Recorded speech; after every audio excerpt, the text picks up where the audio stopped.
the immediate aftermath of Christopher Watts's arrest for the murders of his pregnant wife, Shanann, and their two young daughters, Bella and Celeste, plunged the quiet community of Frederick, Colorado, and indeed the entire nation, into a state of stunned disbelief. The man who had played the role of the distraught husband on national television was now unmasked, facing the full might of the American legal system. His first court appearance, the formal arraignment, took place on August 16, 2018, just hours after the grim discovery of the bodies at the Anadarko oil site and his subsequent confession. The courtroom was a crucible of tension. Every seat was filled, not only by members of Shanann's grieving family, her parents, Frank and Cindy Ruchek, and her brother, Frankie Jr., but also by a legion of local and national media, eager to capture every detail of the accused killer's first public showing. Chris Watts was brought in, shackled and clad in an orange prison jumpsuit. His demeanor was chillingly consistent with his earlier interviews, flat, emotionless, and almost vacant. He stood silently beside his court-appointed public defenders, rarely making eye contact with anyone, including the judge or Shanann's family. His posture was rigid, his face an unreadable mask, betraying no hint of the monstrous acts he had confessed to committing. During the arraignment, the charges against Chris Watts were formally read aloud, a list that hammered home the profound depth of his alleged crimes. He was charged with 5 counts of first-degree murder, which included 2 counts for Bella and Celeste as separate victims, and an additional 2 counts for them as crimes of passion or special circumstances under Colorado law, murder of a child under 12 by a person in a position of trust. He was also charged with 1 count of unlawful termination of a pregnancy, specifically for the death of his unborn son, Nichol. Furthermore, 3 counts of tampering with a deceased human body were added, addressing his efforts to conceal the remains of Shanann and the girls.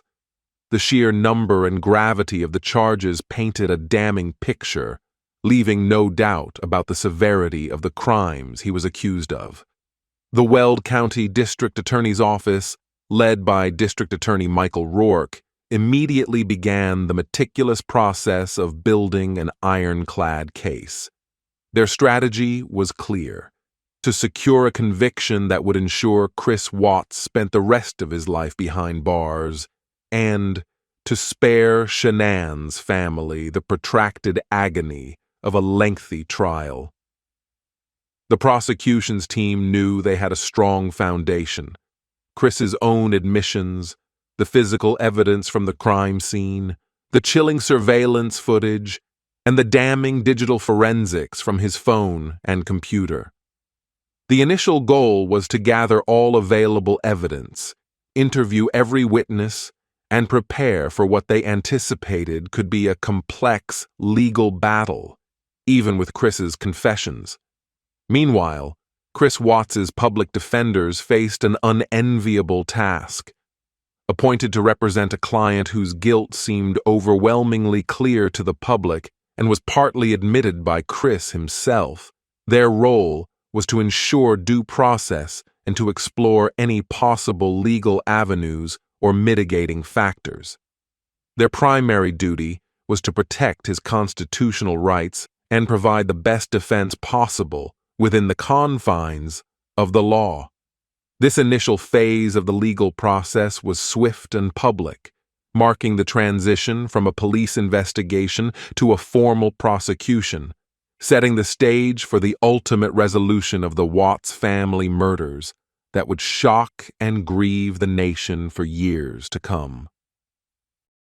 Following Chris Watts's formal arraignment, the pressure on him escalated from all fronts: legal, investigative, and public.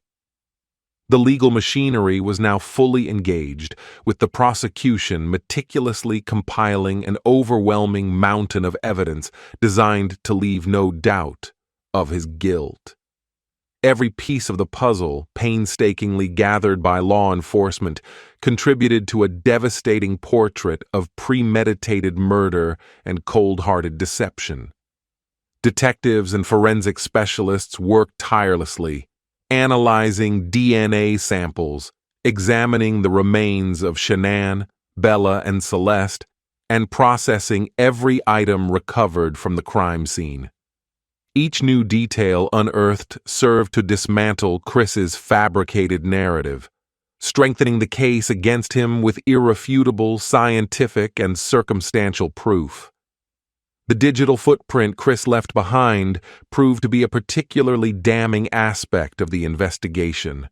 His phone records revealed chilling details of his affair with Nichol Kessinger, showcasing a man actively pursuing a new relationship while deceiving his pregnant wife.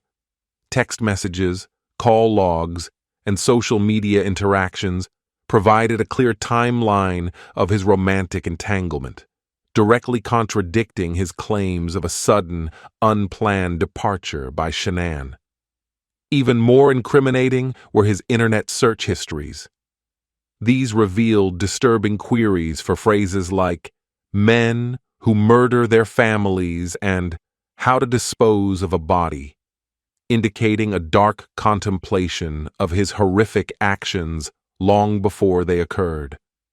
These searches were not the desperate actions of a man reacting to a sudden emotional outburst, but the chilling research of someone contemplating a premeditated act, directly undermining his later claims of rage or self-defense.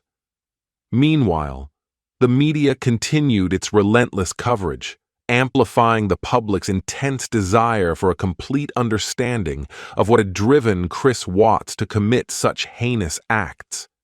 Every new piece of information, every snippet of court proceedings, and every new theory put forth by commentators fueled the public's fascination and horror.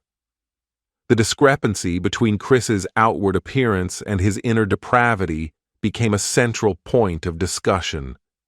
People struggled to reconcile the image of the quiet, seemingly unremarkable man with the monster capable of smothering his own children and burying his pregnant wife.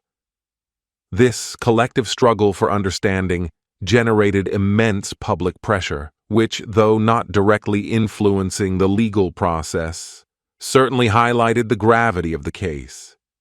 Inside the interrogation room, detectives continued to press Chris. They weren't just seeking a confession, they were seeking the full truth, the granular details that would solidify their case and provide closure for the victim's family. They confronted him with the mounting evidence, pointing out every inconsistency in his stories. They leveraged his prior admissions, slowly chipping away at his remaining lies. The psychological tactics employed were designed to break through his composure, to make him realize that his carefully constructed web of deceit was completely unraveled. They appealed to any shred of humanity he might possess, particularly regarding his daughters, hoping to elicit the full, unvarnished truth about how and why Bella and Celeste met their tragic end. The defense team assigned to Chris Watts faced an increasingly impossible task. With the physical evidence, digital forensics, and Chris's own admissions pointing directly to his guilt, their options for a successful defense dwindled rapidly. While it was their duty to ensure his constitutional rights were protected and to explore any mitigating circumstances, the sheer weight of the prosecution's case was overwhelming. The focus for the defense quickly shifted from contesting his guilt to navigating the sentencing phase, particularly whether to challenge the death penalty, which was a possibility in Colorado at the time. The pressure on Chris Watts was now immense, leaving him with increasingly limited options as the full reality of his predicament became inescapable, pushing him closer to revealing the complete, horrifying truth of his crimes. The true, unvarnished truth of what happened to Shanann, Bella, and Celeste began to emerge not on the public stage, but within the sterile confines of an interrogation room. After his initial, largely misleading admissions and the failed polygraph, Chris Watts was brought back for further questioning by seasoned agents from the Colorado Bureau of Investigation, or CBI. The atmosphere in the room was controlled, clinical yet heavy with the weight of the missing family. Detectives often operate with a careful balance of empathy and unwavering firmness, and their strategy with Chris was no different. They sought to break through his composed exterior to chip away at the intricate web of lies he had constructed. The interrogators, particularly CBI agent Tammy Lee and Detective Kevin Armstrong, were masters of their craft.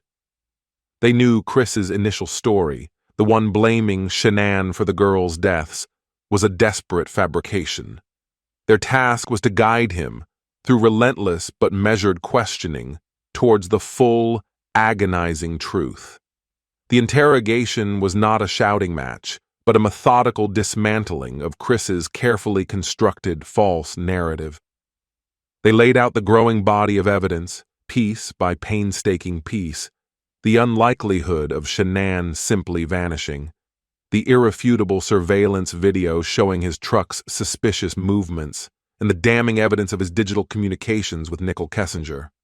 Chris, throughout these hours, maintained his characteristic composure, a disturbing calm that perplexed even experienced investigators. He sat mostly still, his answers often monosyllabic or vague, his eyes frequently downcast or staring blankly into space. There were no tears, no overt signs of distress, no frantic pleas of innocence that might have been expected from a genuinely grieving husband and father. This emotional flatness was a key indicator for the detectives, signaling a profound psychological detachment from the reality of his actions. They understood that this composure was not strength, but rather a chilling manifestation of his ability to suppress the horrific truth.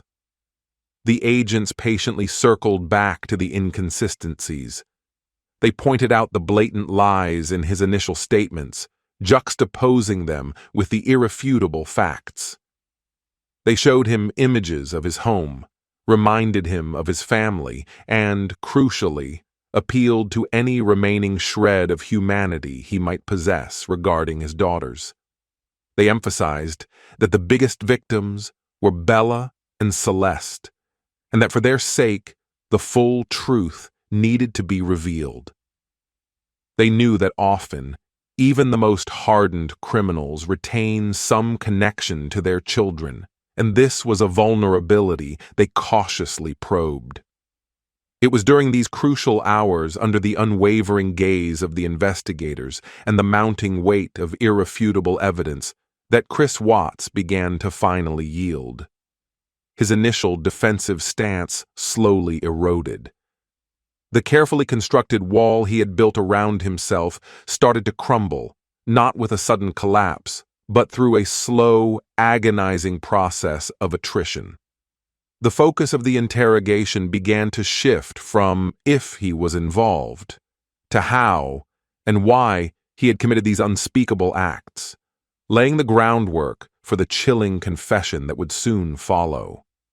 The truth, buried deep beneath layers of deceit and denial, was on the verge of being unearthed, ready to expose the full depravity of his crimes. The persistent and methodical pressure applied by CBI agents in the interrogation room eventually broke through Chris Watts's carefully maintained facade. After hours of evasion, denial, and inconsistent narratives, the full chilling truth of what transpired on August 13th began to spill forth. It was not a sudden, cathartic breakdown, but a slow, calculated unburdening, as Chris realized the walls of his deception had completely collapsed. The story he finally delivered was one of cold, selfish rage and unfathomable depravity, a stark contrast to the loving husband and father he had meticulously pretended to be. Chris began by detailing the argument he had with Shanann upon her return home in the early hours of that fateful Monday morning. He claimed the argument escalated quickly, focusing on his affair and his desire for a separation. In his own words, he stated that Shanann had threatened to leave him and take the children, a prospect that, in his twisted mind, presented an obstacle to his new life with Nichol Kessinger. As the argument intensified, he admitted to strangling Shanann. The act, he claimed, was born out of a sudden fit of rage, an attempt to silence her and end the confrontation that threatened his imagined future. He described Shanann's struggle, her final moments, as he pressed the life from her. This admission, while horrific, was just the beginning of the nightmare he would recount. The most agonizing and morally reprehensible part of Chris Watts's confession came next, involving his two innocent daughters. After murdering Shanann, Chris wrapped her body in a blanket and placed her in the back of his truck. He then led Bella and Celeste, still sleepy and unaware of the horrific fate that awaited them, into the truck. He drove them to the remote Anadarko oil site, the place where he worked, a desolate location he had clearly pre-selected for its isolation. It was there, amidst the towering oil tanks, that he committed the ultimate act of betrayal against his own flesh and blood. He confessed to the unspeakable, smothering Bella and Celeste. He described how Bella, the older daughter, had fought back, pleading with him, "Daddy, no!" Her final struggle, her desperate cry for her father to stop, etched itself into the minds of the investigators and would later haunt anyone who heard the details. Celeste, the younger child, succumbed more quickly, her tiny body unable to resist. The image of a father, moments after murdering their mother, then coldly extinguishing the lives of his own defenseless children, was almost too horrific to comprehend. It shattered any lingering illusion of a man who had simply snapped in a moment of passion, revealing instead a calculated, chilling determination to remove every perceived obstacle to his selfish desires. After committing these unimaginable acts, Chris then callously disposed of their bodies. He placed Bella and Celeste into separate crude oil tanks, forcing their small forms through the narrow openings. Shanann's body was then buried in a shallow grave nearby.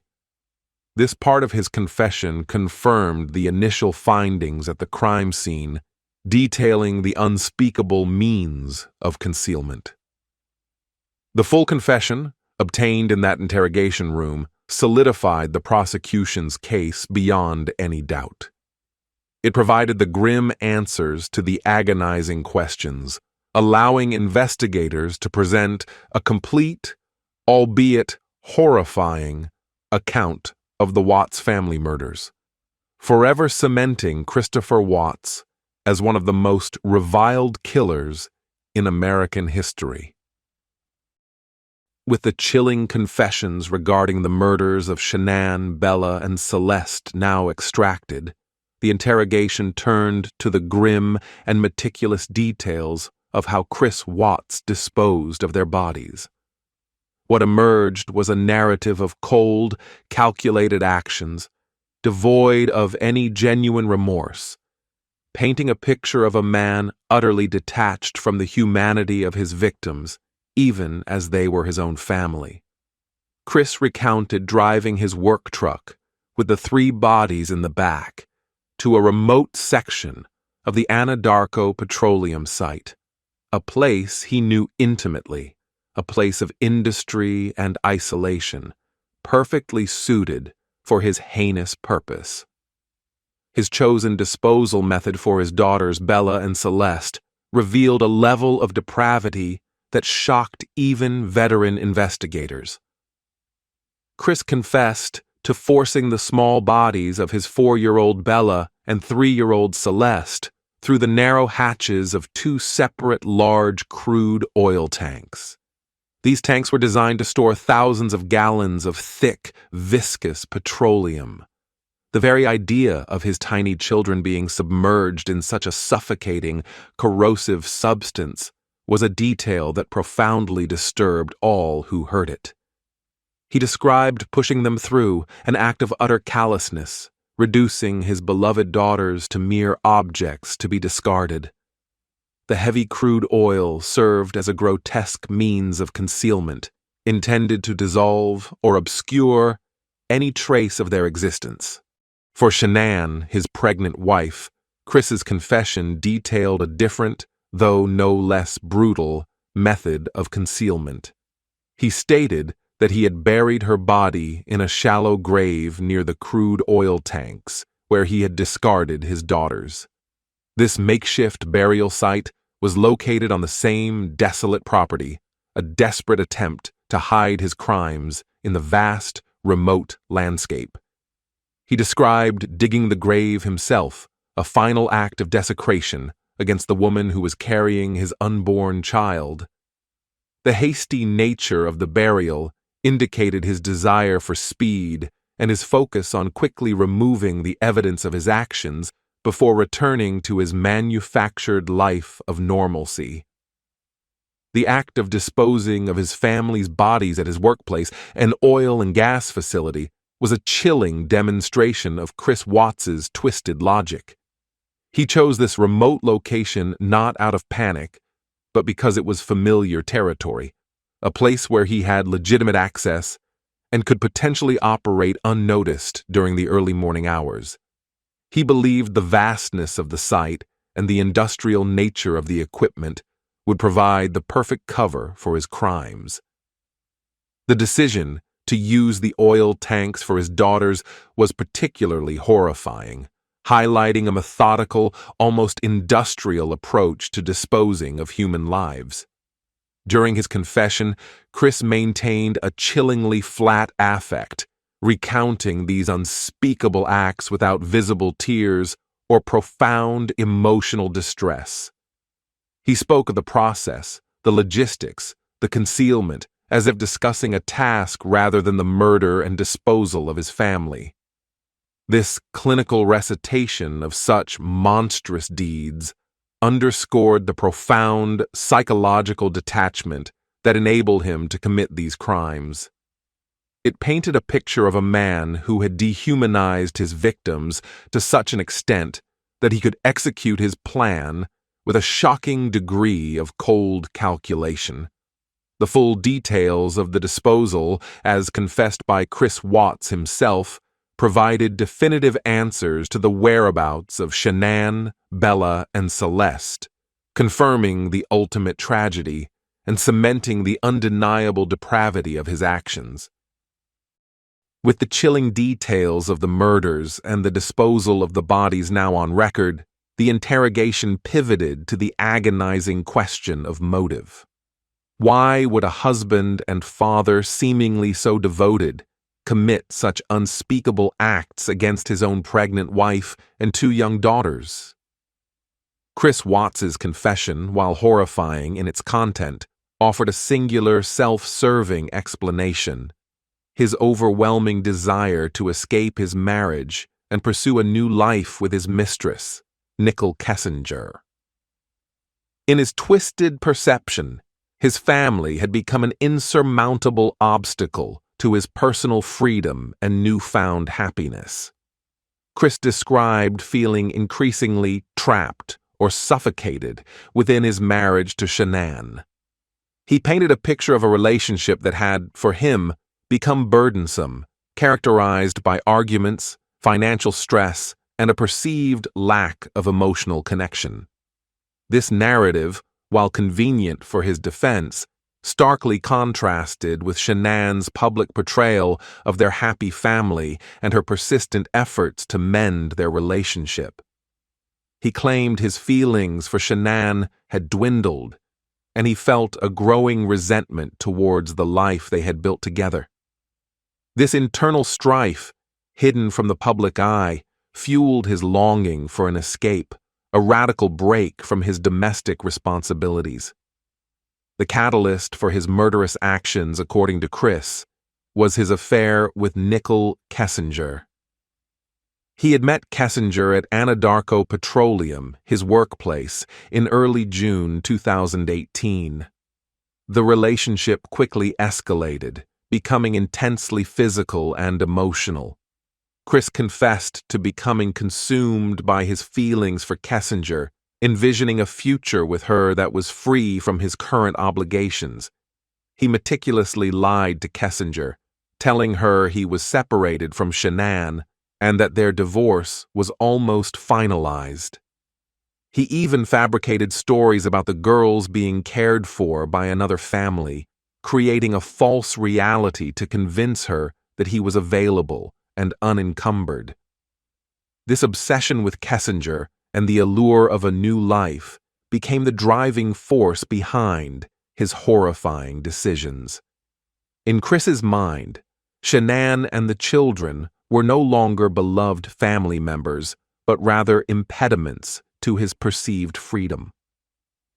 The argument on the morning of August 13, triggered by Shanann confronting him about his affair and his desire for separation, was the breaking point. His confession implied that the thought of Shanann taking the children, or simply not granting him the easy exit he craved, pushed him to the extreme. The concept of an amicable separation or divorce seemed to be beyond his capacity or willingness to consider, or perhaps too complicated, given their financial history and the public image Shanann maintained. Chris Watts's motive, as articulated in his confession, was fundamentally selfish and devoid of empathy. It was a desire for personal liberation at any cost, demonstrating an utter disregard for the lives and well-being of his wife and children. He sought to eliminate the problem by eliminating them. This chillingly cold and pragmatic approach to murder, driven by an insatiable desire for a new relationship, profoundly shocked the world. It laid bare the devastating consequences of infidelity and a profound lack of moral compass, revealing a man who chose absolute destruction over responsibility and truth. His perceived freedom was built on the most unforgivable acts imaginable. Amidst the escalating horror of the Watts family murders, a crucial figure emerged whose cooperation significantly aided the investigation: Nichol Kessinger. She was Chris Watts's mistress, the woman with whom he had envisioned a new, unburdened life, and her testimony proved invaluable in dissecting his elaborate web of lies. Kessinger, a colleague of Chris's at Anadarko Petroleum, initially knew him as a man trapped in a failing marriage, ostensibly on the verge of divorce. She had no reason to suspect the monstrous truth lurking beneath his calm exterior.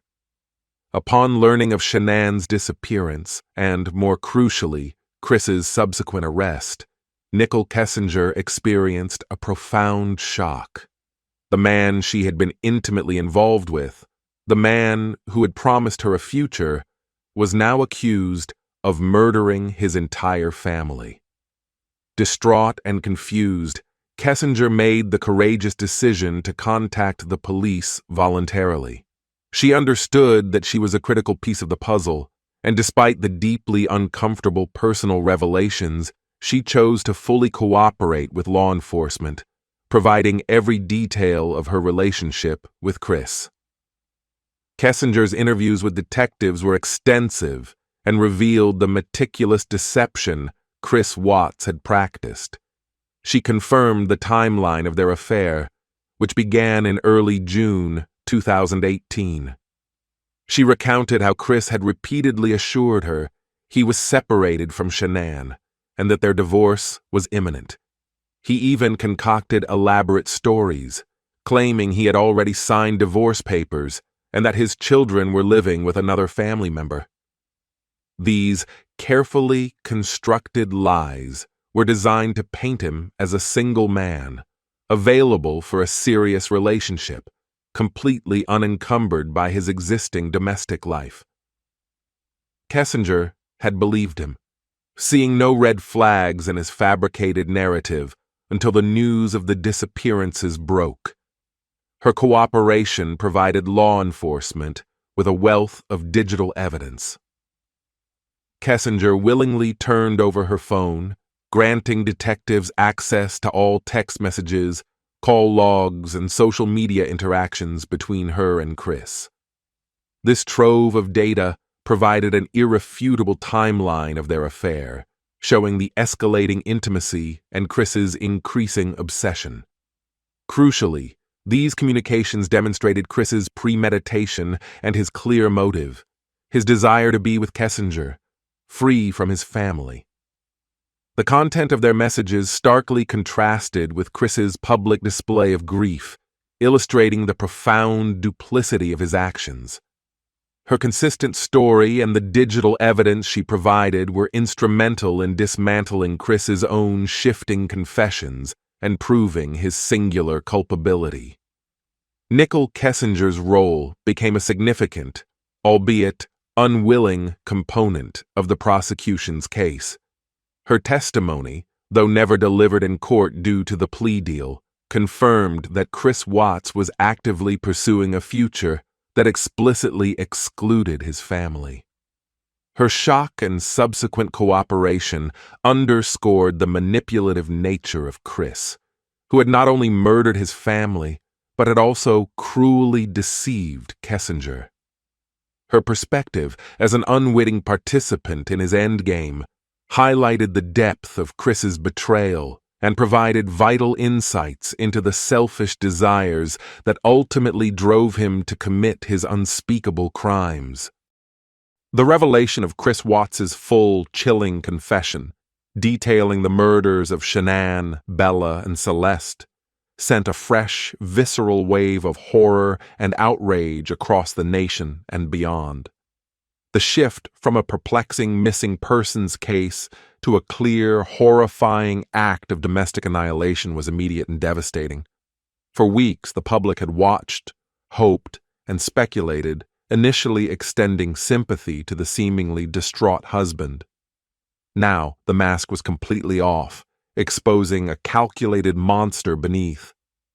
The confession, recounting the strangulation of his pregnant wife and the smothering of his innocent daughters, shattered any remaining illusion of normalcy, cementing Chris Watts's place in the dark annals of true crime. The response on social media was explosive.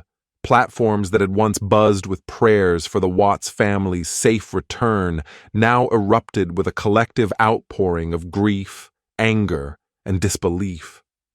Hashtags related to the case trended globally as people struggled to comprehend the depths of depravity revealed by Chris's own words. The sheer betrayal, not just of his family, but of the public trust he had manipulated, fueled a righteous indignation. Comment sections filled with expressions of sorrow for Shanann and the girls, and visceral condemnations of Chris Watts, often questioning how a human being could commit such unspeakable acts against his own flesh and blood. Traditional media outlets, already heavily invested in the story, dedicated extensive coverage to the confession. News anchors and reporters, often visibly shaken, recounted the gruesome details provided by Chris. Special reports, documentaries, and investigative pieces immediately began to emerge, dissecting every aspect of Chris's life, searching for any missed warning signs, any precursor to the monstrous acts he confessed to. The detailed confession allowed for a complete timeline of the murders to be presented, removing any ambiguity about his sole culpability and the horrifying methods he employed. This clarity, while providing answers, also deepened the collective trauma felt by many. Psychologists, sociologists, and legal experts were constantly featured, attempting to provide context for the unfathomable. They discussed the psychology of narcissism, the warning signs of domestic violence, the phenomenon of filicide, the killing of one's own child, and the chilling ability of some individuals to live double lives. The case became a chilling study in the disparity between outward presentation and inner darkness, forcing many to reevaluate their perceptions of trust and human nature. The stark contrast between Shanann's vibrant public persona and Chris's quiet, seemingly unassuming presence made the betrayal even more poignant and difficult to process. For many, the confession of Chris Watts was not just a grim news story, but a profound violation of the fundamental human trust in family, safety, and love. It was a case that resonated on a deeply emotional level, especially for parents who could not fathom such an act against children. The public reaction was a complex mix of sorrow for the victims, condemnation for the perpetrator, and an enduring sense of unease about the darkness that can lurk beneath the surface of seemingly ordinary lives. The confession marked the end of the mystery, but the beginning of a long process of grappling with the profound evil that had unfolded in a quiet Colorado home. While the world processed the horrifying details of Chris Watts's confession, the true, agonizing impact of his crimes fell heaviest upon Shanann's family, her parents, Frank and Cindy Rzucek, and her brother, Frankie Jr. Their initial shock and desperate prayers for their loved one's safe return had morphed into an unbearable reality of grief, betrayal, and profound injustice. Every revelation, every news report, every detail of Chris's monstrous acts was a fresh wound inflicted upon their already shattered hearts. They were forced to endure their unimaginable suffering in the harsh glare of a global spotlight, their private anguish made public by the notoriety of the case. Frank and Cindy Rzucek, in particular, embodied the raw essence of parental grief. They had welcomed Chris into their family, trusted him with their daughter and their beloved grandchildren. To learn that he was not only responsible for their deaths, but had also lied to them, played the role of the distraught husband, and then callously disposed of their bodies, was a betrayal that transcended comprehension. Cindy's public appearances were often marked by a visible, profound sadness, her tears a constant testament to the depth of her loss. Frank, though often more reserved, carried an equally heavy burden of sorrow, his voice breaking as he spoke of his murdered daughter and the joy his granddaughters brought into their lives. Throughout the legal process, the Rzucek family remained a steadfast presence, seeking justice for Shanann, Bella, and Celeste. They actively participated in discussions with the district attorney's office, expressing their wishes and providing critical insight into Shanann's life and her relationship with Chris.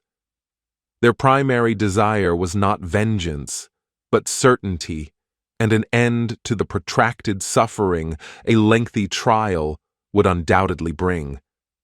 They understood that no outcome could ever restore what they had lost, but a definitive conviction and a guarantee that Chris Watts would never walk free again were paramount. The decision to accept a plea bargain, foregoing a full trial, was made in close consultation with the Rzuceks. For District Attorney Michael Rourke, protecting the family from further trauma was a key consideration. The thought of Shanann's parents sitting in a courtroom, listening to graphic testimony about the murders of their daughter and grandchildren, hearing the precise details of their last struggles, and seeing gruesome forensic evidence was deemed an unnecessary additional torment. The Rzuceks, despite their desire for answers, ultimately agreed that sparing themselves that ordeal was crucial for their emotional well-being, and that life imprisonment without parole was a just outcome for Chris. In their public statements, and later in victim impact statements, the Rzuceks articulated their pain and their unwavering love for Shanann, Bella, and Celeste. They spoke of Shanann's vibrant spirit, her dreams, her dedication as a mother. They fondly remembered Bella's spirited personality and Celeste's sweet innocence. These tributes painted a beautiful, heartbreaking picture of the lives Chris Watts had so cruelly extinguished, ensuring that his victims were remembered not just for their tragic deaths, but for the joy and light they brought into the world. The Rzucek family's public agony became a somber reminder of the human cost of Chris Watts's crimes, a testament to the enduring bonds of family and the profound emptiness left by unimaginable loss. The path to justice for Shanann, Bella, and Celeste did not lead to a lengthy, dramatic trial, but rather to a plea agreement, a decision born out of complex legal considerations and, most importantly, a profound compassion for the victim's grieving family. For District Attorney Michael Rourke and his prosecution team in Weld County, the choice to offer and accept a plea bargain from Chris Watts was a strategic one, designed to achieve maximum accountability with the least possible additional trauma to the Rzucek family. Colorado, at the time of the Watts murders, had the death penalty on its books, but it was rarely sought and even more rarely carried out. Death penalty cases are notoriously complex, expensive, and protracted, often involving decades of appeals.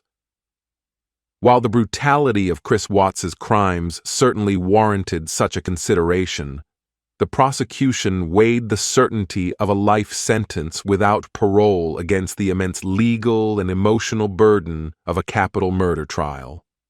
Pursuing the death penalty would have meant years, perhaps decades, of legal battles, appeals, and public scrutiny, drawing out the Rzucek family's anguish indefinitely. It was a path that offered no guarantee of execution, only prolonged suffering for those left behind.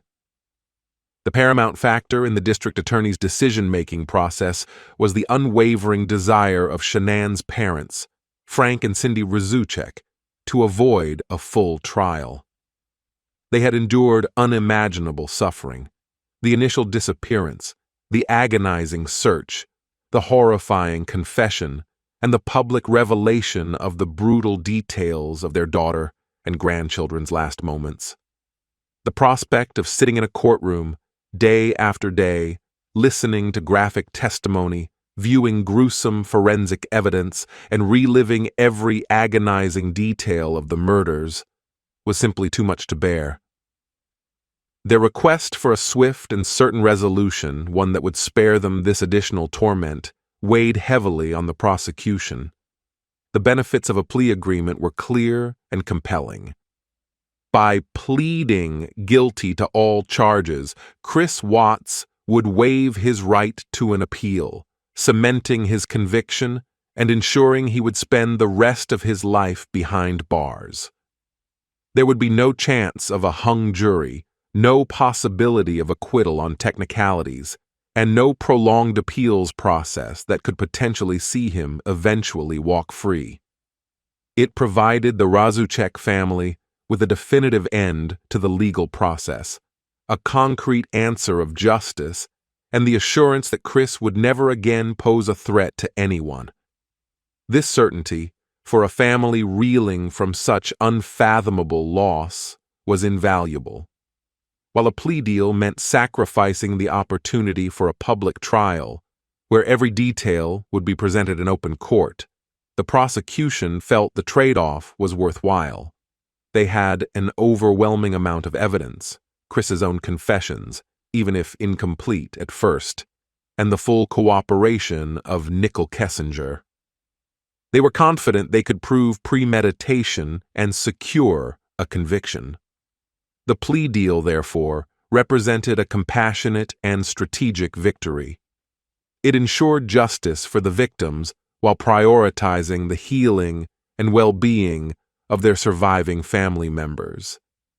It was a difficult choice, one that weighed the desire for retribution against the need for closure, ultimately reflecting a profound respect for the victims and their loved ones. The date was November 6, 2018. The venue was the Weld County District Court, a place typically reserved for the measured pace of legal proceedings. But on this day, it became the focal point of a nation's grief and outrage. Christopher Watts, shackled and dressed in an orange jumpsuit, was led into the courtroom. The room was packed to capacity, not only with legal personnel and a swarm of media, but crucially, with the heartbroken faces of Shanann's family, her parents, Frank and Cindy Rasuchek, and her brother, Frankie Jr. Their presence was a testament to their unwavering demand for justice, even as they faced the man who had irrevocably shattered their lives. As Chris Watts stood before Judge Marcelo Kopkow, his demeanor remained chillingly consistent with his earlier public appearances. His face was a mask of indifference, eyes often downcast or staring blankly ahead. There was no visible remorse, no flicker of emotion that might suggest the gravity of the crimes he was about to admit. This unsettling composure, juxtaposed with the raw pain etched onto the faces of the Rasuchek family, created an intensely uncomfortable atmosphere in the courtroom. It underscored the profound psychological chasm between the perpetrator and his victims' loved ones. The proceedings began with District Attorney Michael Rourke outlining the terms of the plea agreement. It was a stark confirmation of Chris Watts's decision to plead guilty to all charges against him, thereby avoiding a trial and the possibility of the death penalty. Then, one by one, the charges were read aloud, each count a heavy blow, recounting the unforgivable acts Chris Watts had committed. 5 counts of first-degree murder, including murder of a child by a person in a position of trust, confirming the brutal deaths of Shanann, Bella, and Celeste. 1 count of unlawful termination of a pregnancy, acknowledging the loss of his unborn son, Nico, and 3 counts of tampering with a deceased human body for his callous disposal of his family. To each charge, Chris Watts responded with a flat, almost imperceptible guilty. His voice was devoid of inflection, his responses robotic, lacking any discernible human emotion. Each utterance sent a ripple of agony through Shanann's family. Cindy Rasuchek could be seen openly weeping, clutching her husband Frank's hand, while Frankie Jr. struggled to maintain his composure. For them, these guilty pleas were not just legal formalities.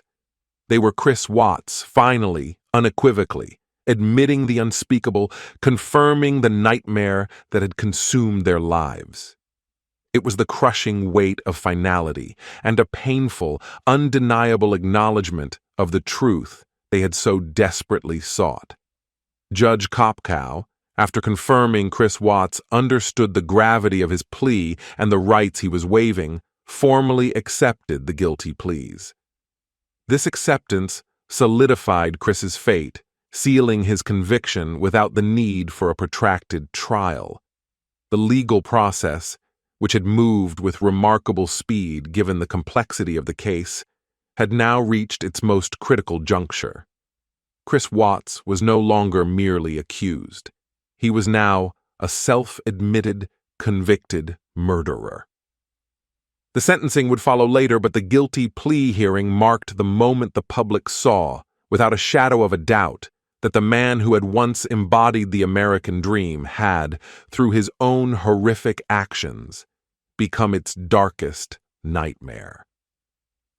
With Chris Watts's guilty plea firmly established, the final act of his legal accountability unfolded on November 19, 2018.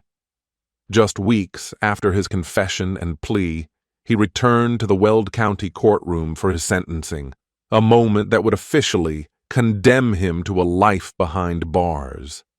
The atmosphere in the courtroom was charged with a heavy mix of solemnity and a quiet determination for justice. Once again, Shanann's family, Frank and Cindy Ruchek, and Frankie Jr. were present, their faces etched with the profound sorrow that had become their constant companion. This was the moment they had sought, the culmination of a legal battle designed to ensure their loved one's killer would never again walk free. Judge Marcelo Kopkow presided over the sentencing. He meticulously detailed each charge to which Chris Watts had pleaded guilty, and then, for each, he delivered the corresponding sentence. For the murder of Shanann Watts, Chris received a life sentence without the possibility of parole. For the murders of Bella and Celeste, he received 2 additional consecutive life sentences, ensuring that his punishment for these unspeakable acts was compounded and absolute.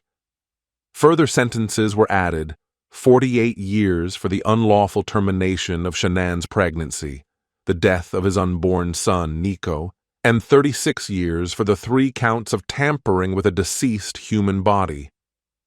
The judge made it clear that these sentences were to be served consecutively, meaning one after the other, rather than concurrently. This legal distinction was critical. It guaranteed that even if any portion of a single life sentence were ever to be challenged or reduced, a highly unlikely scenario given the plea deal, Chris Watts would still face multiple consecutive life terms. The cumulative effect was unequivocal. Chris Watts was condemned to live the rest of his natural life within the confines of a maximum security prison, with absolutely no possibility of parole. There would be no second chances, no hope of release, no escape from the consequences of his horrific actions.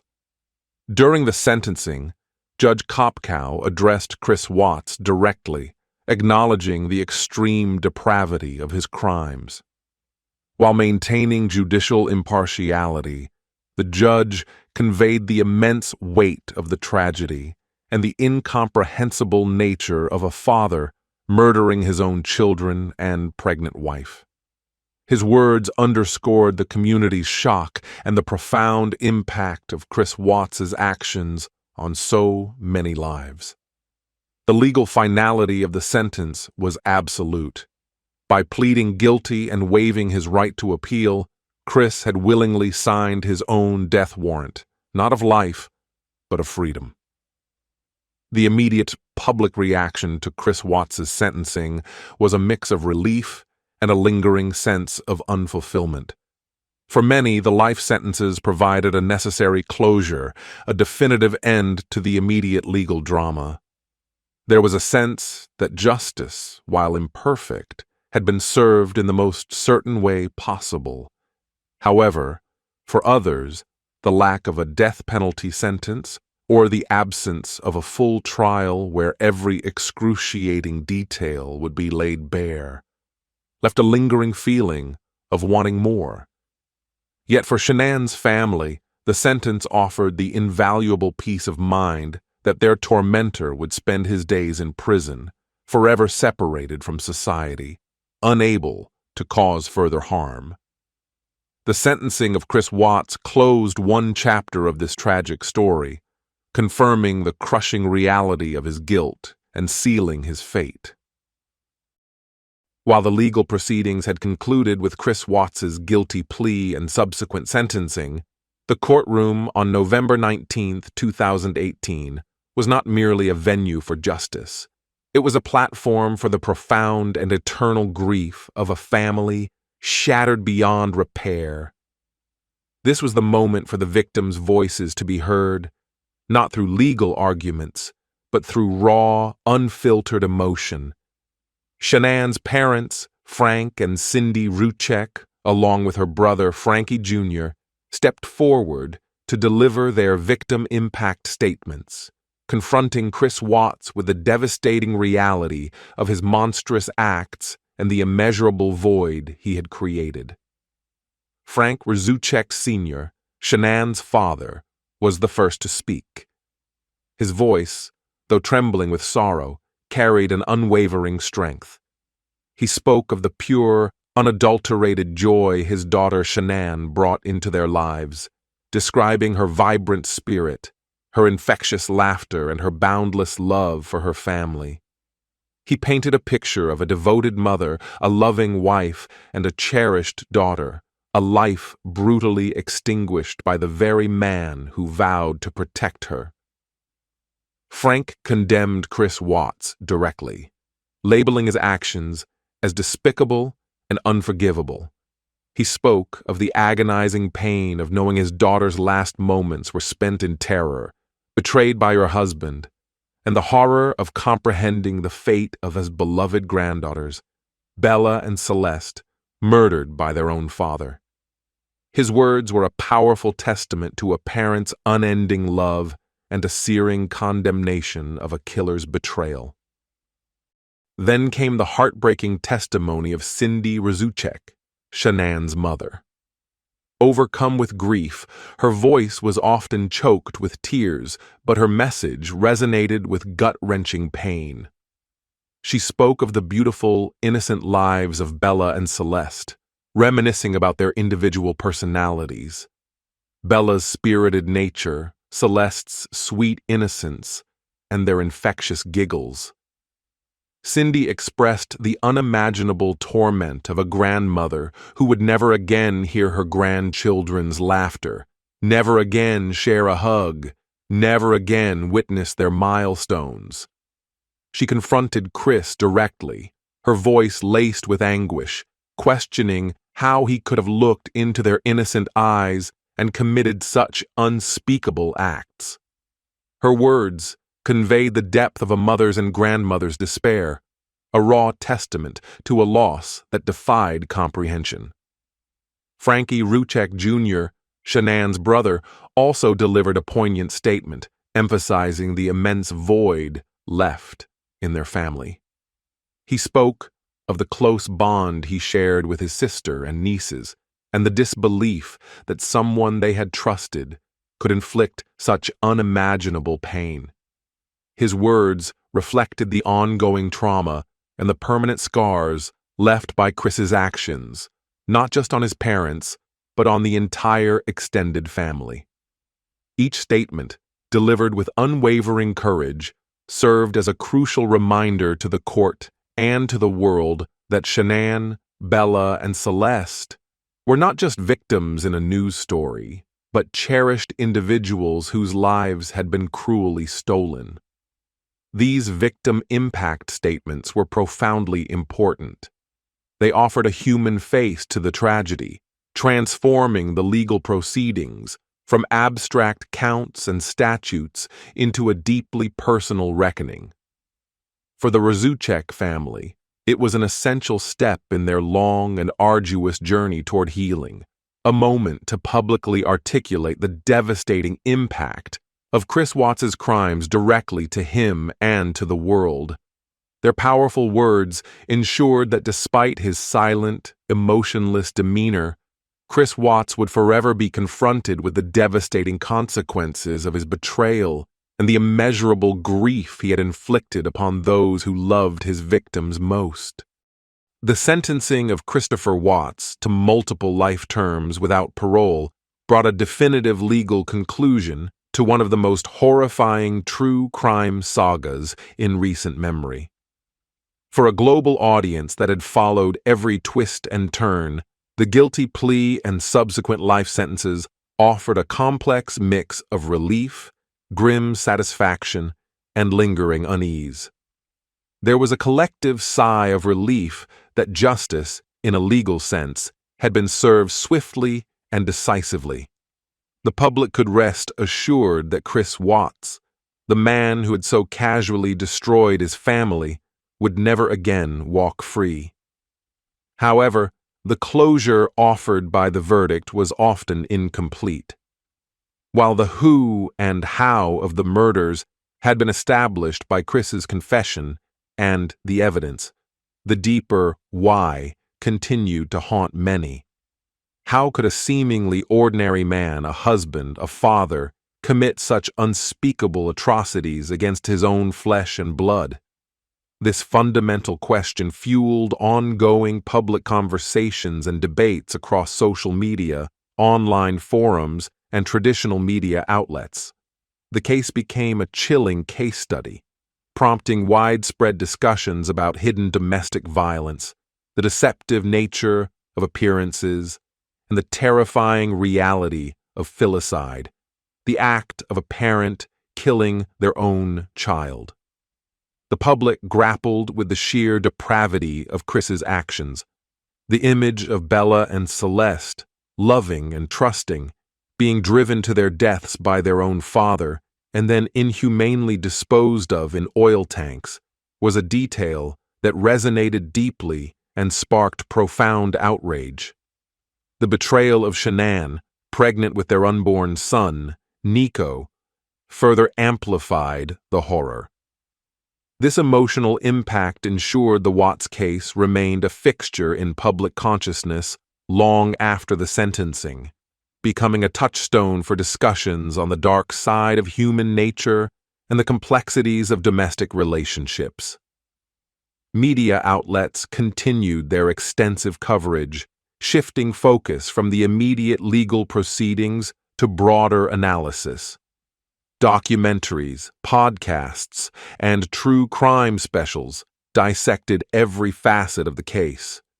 Chris's psychological profile, the dynamics of his marriage, the role of his affair, and the precise timeline of his murderous plot.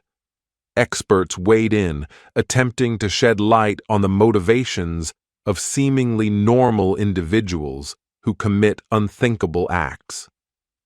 The case became a template for understanding the signs of coercive control, the dangers of male entitlement, and the devastating consequences when a desire for a new life overrides all moral and ethical boundaries. For many, the Watts case served as a stark reminder of the vulnerability within domestic settings and the often invisible struggles that can exist behind closed doors. It underscored the importance of recognizing potential red flags in relationships and the devastating impact of unchecked self-interest. While the legal process had provided a definitive outcome for Chris Watts, the public's journey of understanding and processing the profound tragedy continued. The sentencing cemented his fate as a convicted murderer, but the story of the Watts family, a poignant testament to immense loss and betrayal, would forever remain a haunting, cautionary tale, etched into the collective memory. With the judge's final pronouncements echoing in the courtroom, Chris Watts's old life officially ceased to exist. Gone were the suburban home, the family facade, the mistress, and the illusion of freedom he had so desperately craved. In their place stood the stark, unyielding reality of a multiple life sentence. Immediately following his sentencing, Chris Watts was transferred into the custody of the Colorado Department of Corrections. His new world was one of concrete walls, steel bars, and the constant dehumanizing routines of a maximum security prison. For his own safety, and to avoid potential harm from other inmates due to the heinous nature of his crimes against children, Chris Watts was soon transferred out of state. He was eventually housed in a maximum security facility in Wisconsin, a place designed to contain the nation's most dangerous criminals. This transfer underscored the extreme revulsion his actions evoked, even within the brutal hierarchy of the prison system. In this new environment, Chris Watts, who had once exercised ultimate control over the lives of his family, found himself utterly devoid of agency, subjected to the strictest controls and constant surveillance. His initial days and weeks in prison would have been a stark contrast to his previous existence. The comfortable home, the freedom of movement, the seemingly ordinary life he took for granted, were replaced by the harsh realities of incarceration. He was stripped of all personal possessions, assigned an inmate number, and subjected to the rigorous daily schedule of prison life. His interactions were limited to guards and fellow inmates, many of whom likely knew the details of his infamous case. The constant noise, the lack of privacy, and the sheer monotony of prison existence replaced the perceived stress of his family life with a far more profound and inescapable confinement. The public's interest in Chris Watts did not wane with his sentencing. Even behind bars, he remained a subject of intense scrutiny and discussion. Reports from within the prison system, however sparse, were eagerly consumed. Questions lingered about his psychological state. Did he show remorse in private? Did he ever truly grasp the magnitude of his actions? How was he adapting to a life devoid of the very freedom he murdered for?